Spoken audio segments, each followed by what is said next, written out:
Greetings everyone, I am Jenny Silubiano and this is our video presentation in Science, Technology and Society GE7 Chapter 3, Science, Technology and Nation Building. This is a performance test by TETRADS. Instructions: select any Philippine president who ruled after Ferdinand Marcos. Identify some achievements in the field of science and technology under the regime of your chosen Philippine president, and trace how they helped shape the Philippines as a nation. As a group, we choose President Rodrigo Roa Duterte. Rodrigo Roa Duterte, also known as Digong, Rodi, and by the initials PRRD, is a Filipino politician who is the 16th and incumbent president of the Philippines and the first from Mindanao to hold the office. He is the chairperson of PDP Laban, the ruling political party in the Philippines. He was born on March 28, 1945 at Maasin City. His presidential term started on June 30, 2016 up to this present generation. President Duterte's contribution reveal? Watch this. First is the campaign against illegal drugs. As President Rodrigo Roa Duterte assumed office in 2016, the Philippine government launched a nationwide anti-drug campaign based on the enforcement-led anti-illegal drugs policies primarily implemented by the National Police. This was followed by a spate of killings resulting from both acknowledged police operations and by identified assailants. This study assembles a victim-labeled dataset of drug-related killings covered by the media during the Philippine government's anti-drug campaign and presents a spatial and temporal analysis of killings. Hugely popular, with almost 2 of every 3 Filipinos believing that number of drug users in their area has been reduced since Duterte came to power in 2016. Tukhang, a slang meaning knocking at your doors in search for criminals, has resulted in some 7,000 drug lords and addicts eliminated from the face of the earth in just 2 years. Twice the number of the late Ferdinand Marcos was accused of killings in 20 years of strongman rule. Human rights watchers insist Duterte's killed more than 27,000 but give no proof. Crime likewise came down. The campaign invested Duterte's within the gravitas of a strongman, a leader who can get things done by sheer power of his will and that of his police and armed forces. So, hi guys, in this video I will going to make a video about the contribution of President Rodrigo Roa Duterte in terms of science and technology. President Rodrigo Roa Duterte, current President of the Philippines. He was elected to a 6-year term in May 2016, took office on June 30. Rodrigo Duterte was known by his nickname Digong. He is a lawyer and politician of Visayan descent from the southern islands of Mindanao. Now, here are some of his contributions in the field of science and technology. Sanctioning of abusive utilities. The President went hammer and tongs against utilities like waters and telco. He sought to scrap the long-term contract secured in 1997 of 2 major water concessionaires serving 16 million customers in Metro Manila and nearby provinces. This is the Manila Water Corporation, the First Pacific Limited Group of Anthony Salims of Indonesia and Filipino CEO Manuel V. Pangilinan, and the Manila Water Corporations of the old-time Ayala family and the Singapore government, unless they accept new contract with better terms to the Philippine government.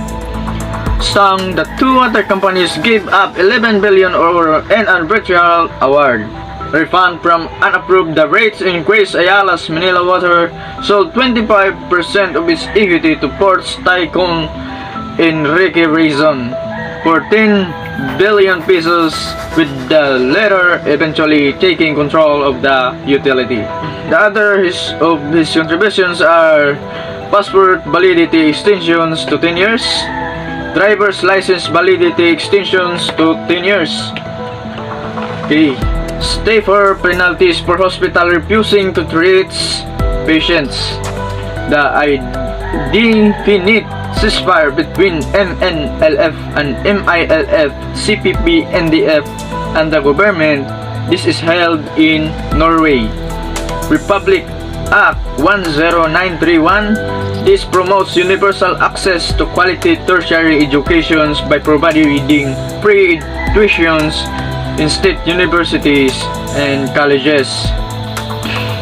Duterte also signed RE 10969 providing free irrigation service for local farmers who own 8 hectares of land or less. Other priority measures of RA 11032 on promoting ease of doing business and efficient delivery on government services. RA 10969 or an act institutionalizing the Philippine Qualification Framework, and RE 11035 or an act institutionalizing the Balik Scientist Program. President Rodrigo Roa Duterte signed into law Republic Act number 10963, otherwise known as the Tax Reform Act Accelerations and Inclusion Trend Act. So that all of his some contribution in the field of science and technology. Eventually there are many more to tackle, but this could be all. Thank you. I am Angela Cadusali. Number 3. Breakup of some oligarchies.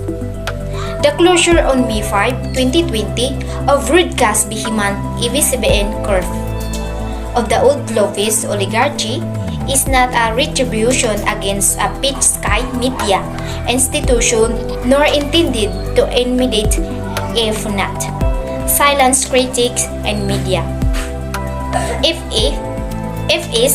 If you believe government are native to break up oligarchies, the Lopezes are not original Philippines oligarchy, whether power and influence dating back to 18,000s or 7 generations. The House of Representatives, where radio, TV, franchises originate, rejected on July 4, 2020, 9 bills seeking to renew for another 25 years. The franchise of ABS-CBN we expired on May 4, 2020.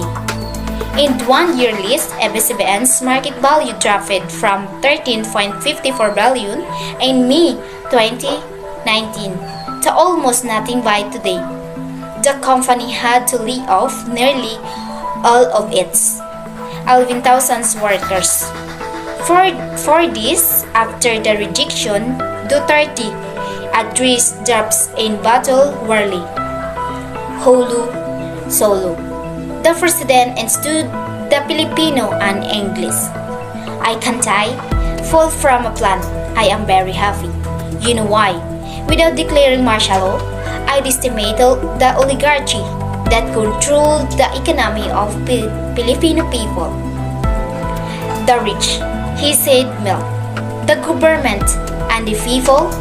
Without declaring martial law, I restored the people who struggle our economy and do not pay taxes. They take advantage of the political power. The emphasis on without declaring martial law, it meant to convey that Duterte was more powerful or probably smarter than the late Ferdinand Marcos, who had to declare martial law 1972 and proceeded to break up and various oligarchies, finally starting with Lopezes, who ABS-CBN radio, TV, network was sized. Good day everyone, my name is Gerald Ricaborda and I am the next reporter for this group. My assigned topic is all about Sabi Fiscal Management. Under the 30, the Philippines achieved in highest ever credit rating BBB Plus in April 2020. Despite COVID-19, in June 2020, Japan Credit Rating Agency even upgraded the Philippines rating to A with a stable outlook.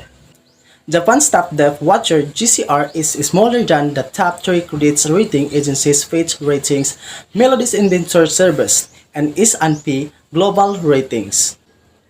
But the GCR upgrade came at a time when the Philippines was deep in the deepest recessions in its history as a result of the world's longest and most severe lockdown that shut down the economy for 7 months, increasing 73% of its GDP, closing 70% of business lying of some 20 million workers, and impoverishing half of the population in an instant.